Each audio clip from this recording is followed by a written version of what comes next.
Let's make rich, decadent, flavorful vegan quiche Lorraine. This show-stopping vegan quiche is fancy enough for a dinner party or the holiday table, but simple enough for a weeknight meal.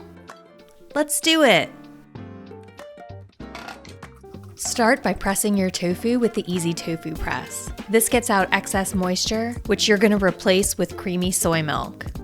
Gather all your ingredients, then slice up your bacon into bite-sized pieces. Pan fry it in a little bit of olive oil till it's nice and browned and crispy, then set that aside. Now grab your food processor and add the tofu with some olive oil, nutritional yeast, lemon juice, black salt, black pepper, and nutmeg. Run the food processor until the tofu mixture becomes nice and creamy, stopping occasionally to scrape down the sides, and add a splash of soy or oat milk until you reach that nice, thick, creamy texture.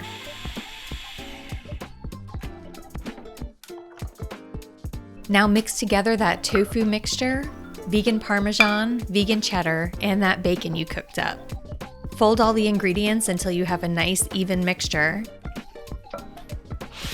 and then spread it into a frozen pie crust. Use a spatula or the back of your spoon to flatten out the top, then you're ready to bake and cool. Once the quiche finishes cooling, you are ready to slice and serve. I love dishing this up with a simple green salad for an easy brunch or dinner.